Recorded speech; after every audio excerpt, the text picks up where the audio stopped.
Hello all. So in the previous video we have seen in detail about the landfill components the and in detail about the different systems embedded within the landfill system. So today we are moving on to the final part of the landfill, which is the closure and the post closure systems which has to be maintained for the landfills. So we have already seen the construction of the landfill, and usually the construction of the landfill is done in phases. That is, the entire area of the landfill will be divided into sub areas or phases, and one of the phases will kickstart the work of the landfilling process. That is, in one of the phases, you will start off with the waste dumping process and then provision of daily covers, and this is continued up to a certain level, and then you cover that portion with an intermediate cover. Okay, then you move on to the next sub area or the phase of the landfill area. You start the construction work. So while this is being actively filled, the next phase or the sub area will be getting prepared for receiving the waste. Okay, so sub area by sub area, the whole entire area proposed for landfill will be completely constructed, and after completing all the areas and after constructing the landfill up to the desired capacity or the height, then the final cover system will be provided.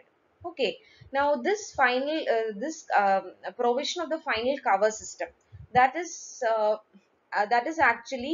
that actually involves the closure period of the landfill. Okay, so during the closure period of the landfill is when the final cover system will be provided to your landfill. That is, it actually indicates that the entire landfill construction is over, and now the only thing that has to be provided to your landfill is your final cover system. Okay, so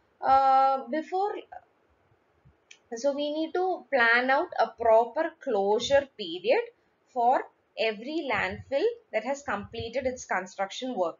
Okay, so the main part of your closure period is providing, or the main work during this closure period of the landfill is providing a final cover system. So the final cover system construction now has to start.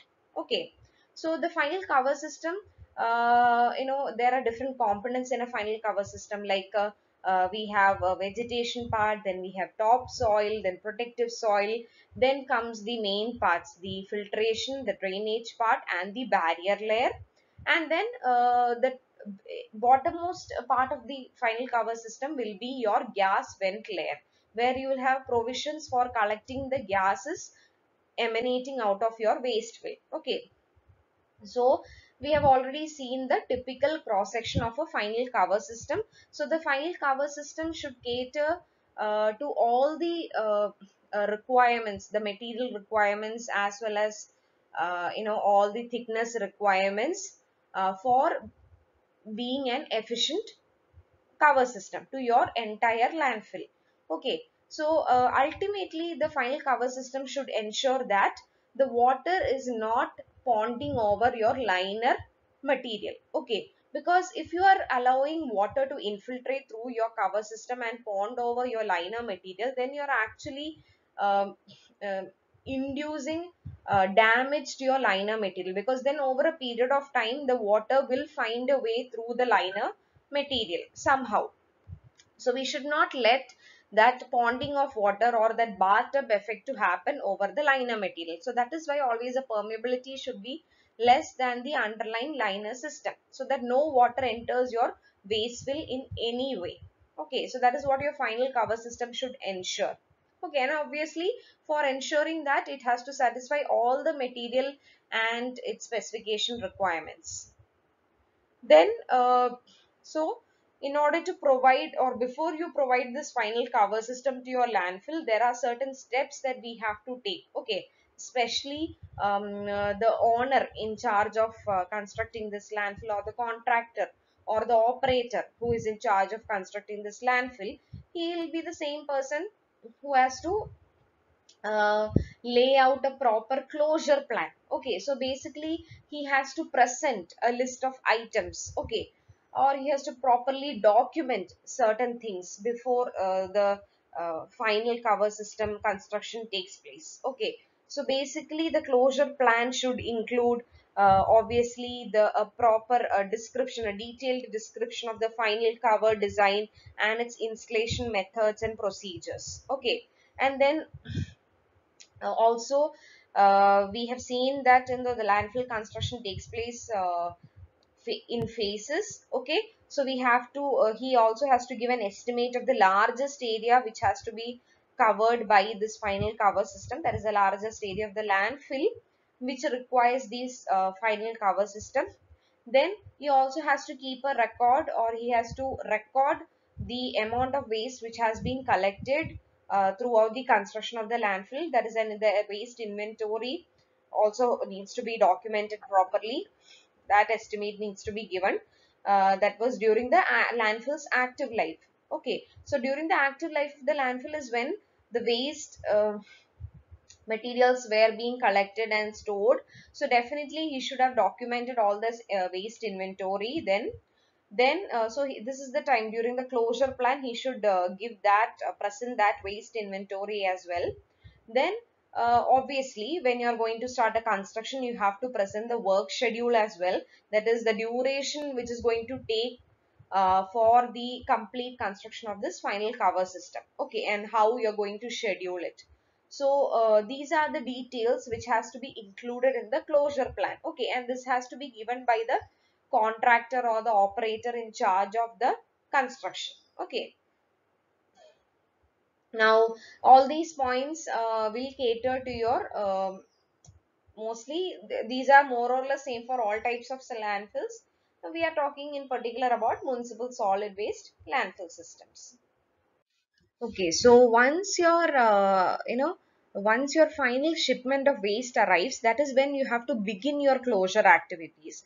So doesn't mean that you will kickstart off with the construction of the final cover system once the final shipment of waste arrives. No, but that is the time when all these closure steps have to be laid out, and a proper closure plan has to be made and submitted to the authorized person. Okay, and we have to get the sanction from them. Only then we can kick start off with the construction of the final cover system. So once a final shipment of waste is received, then the closure plans have to be laid out properly. Then within 30 days we can begin the activities. Okay, main activities. But in some landfill systems, see, even if you have constructed the landfill up to the desired capacity and all, there will be still some additional capacity remaining. Okay, but if that is the case, then we can delay the delay this closure period up to 1 year or so. But if you're planning to delay it beyond 1 year, then you will have to again get the permission from the required authority. Okay, 1 year of delay for closure activity is okay, but beyond 1 year delay has to be sanctioned from the authorized person. Okay, now if the landfill capacity is completely filled and then your final shipment has also arrived, then you can begin your closure activities. Then once you start the construction of the final cover system, within 180 days you have to make sure that the construction is uh, completed. That is, all the closure activities must be completed. Okay, and then what you have to do is, once this is completed or while this is being completed, this operator or the contractor has to certify that all these activities are taking place in accordance with the closure plan which was earlier submitted. Okay, then only we will get approval from the required state personnel or whoever is the authorized personnel. Okay, so we have to get that certification that everything has taken place in accordance or in line with the closure plans. Okay, and that further we have to make sure that this land is not utilized for any other purpose or land use as well. So we have to make a notation exclusively for this land, that this was used as a landfill, and this cannot be used for any other land use purpose in future. Okay, so these all things the operator or the contractor has to make sure or ensure. Okay. Now the once the post closure activities are over, that is the final cover system is laid. Now the next step is to monitor your landfill for the next couple of years, because giving a final cover system doesn't end your duty as a contractor or as an operator. Now you have to make sure that the landfill that you have constructed is not posing any threat to the environment in any way. Okay, so for that we have to keep a proper monitoring system for your landfill. Okay, so these post closure activities will consist of those monitoring and maintaining the waste containment systems and monitoring the groundwater to ensure that your waste is not escaping, that is basically the leachate is not escaping and harmful gases are not escaping into your atmosphere. Okay, so basically, after the final cover system, usually we will be monitoring up to 25 years or 30 years, okay, from the period of closure. So post-closure period usually will be like 25 years or 30 years from the time of closure. That is after providing the final cover system. Now that period of post-closure can be reduced. It may increase also. That is based on the results that you're getting through your monitoring systems. Okay. So if your monitoring system reveals that, no, even after 10 years or 15 years, there is no uh, pollution that is like seriously affecting the environment, then we can get we can close the post closure activities also, and then we can get a certification from the required personnel saying that post closure may be reduced because there is no pollution occurring even after these many years, and the landfill is safe. Okay, and then for some other uses you can recommend your landfill place, some other land use purpose, we can recommend this landfill place.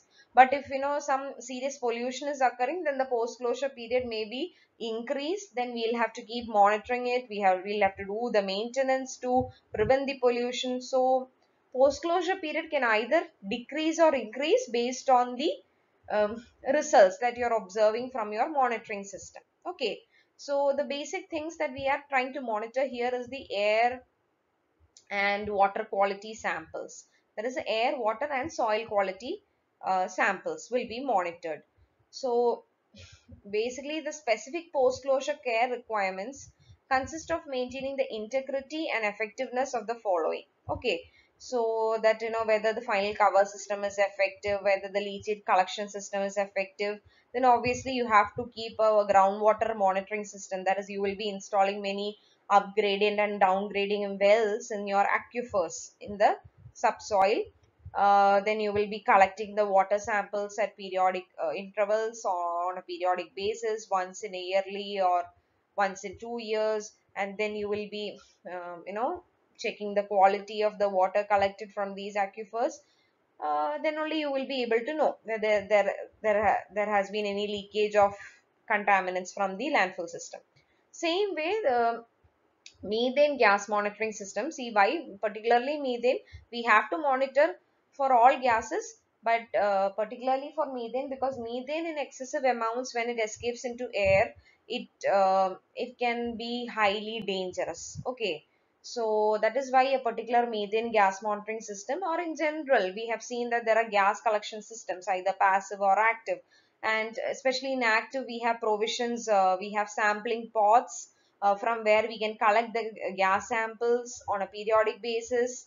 Then we can analyze the composition of the gases, the concentration of each gases. So these are all part of the monitoring system itself. Okay, so based on the samples, air, water, soil samples that you have collected, and based on the analysis that you have done on these samples, we can determine whether pollution is actually prevailing in your area or not due to the wasteway.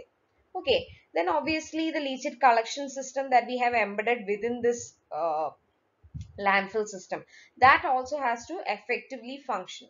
So that also we can ensure during this post closure period itself, as well as we can ensure whether the final cover system is also um, working properly or not.